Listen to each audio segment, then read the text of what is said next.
Have you ever wondered why it's so hard for us to own our individuality, to own our authenticity? In front of me, you have different animals, and all of them are unique in their own way, very special. All of them have their own skills. We are accepting that. We allow them to be different. We allow them to have their own identity. We know that hen will not become a horse magically. And we wouldn't expect hen to run as gracefully as horse. A turtle, it's amazing swimmer, but we wouldn't compare it to the elephant because we know and we are accepting that they are different. So imagine if you put all those animals into one place and you were trying to test their abilities, their skills, and graded their worth based on what can they do. So let's say the first test was about running.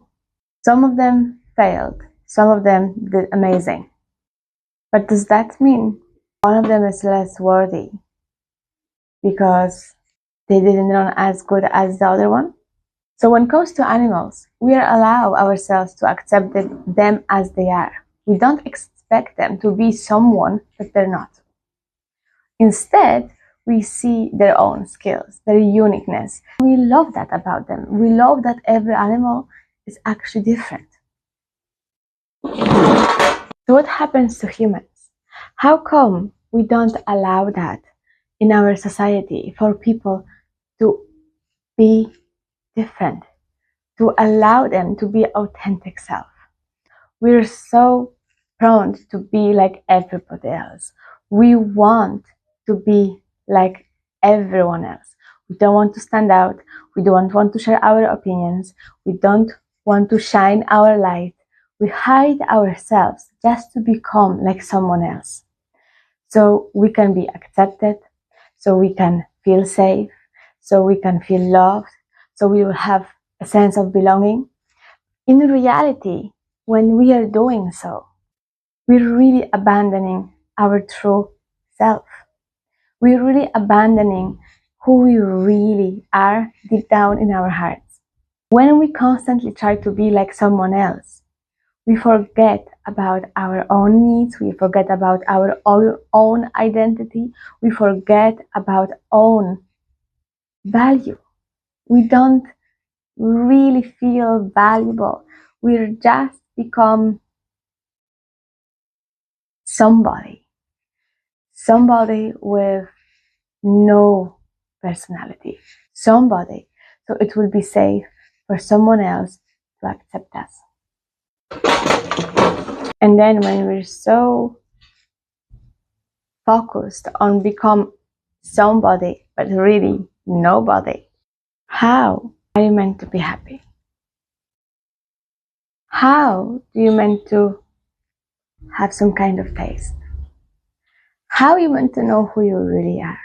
We become personalityless just to be someone, but really we're becoming nobody.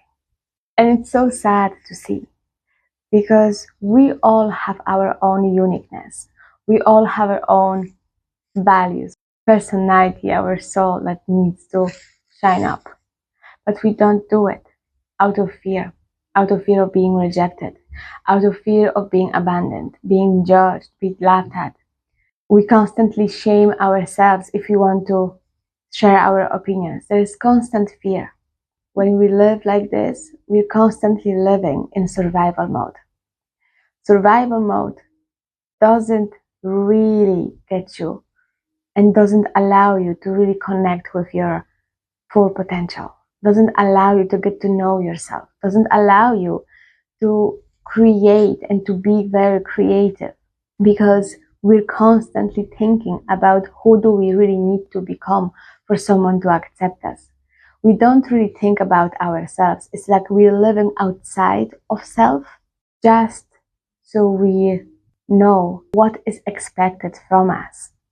So we're great at reading people. We're great at know everybody else's emotions.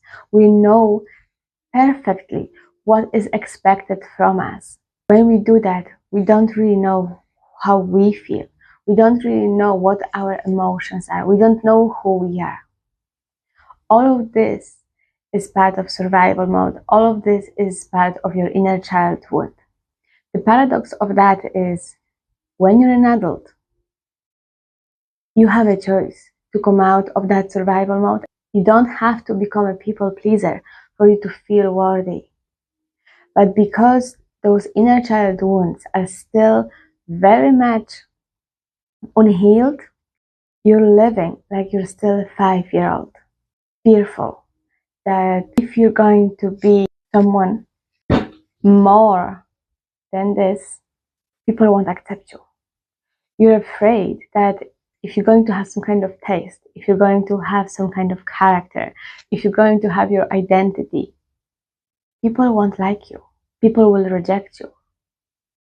So then you'll be all alone. So in a sense, it's better and it's safer to have a group of people that you really need to mind. You constantly minding how they feel and making sure you keep suppressing yourself so you don't stand alone. If this resonates with you, I really invite you for my inner child workshop. It's happening on the 26th of April. It's going to be amazing workshop, amazing day where you will reconnect with your inner child. You will understand your childhood wounds, but in a very compassionate, very kind, in a very safe place. You will reconnect with that part of yourself and you will heal it. With my guide, for more information, click in the link below or find me on my Instagram in the bio.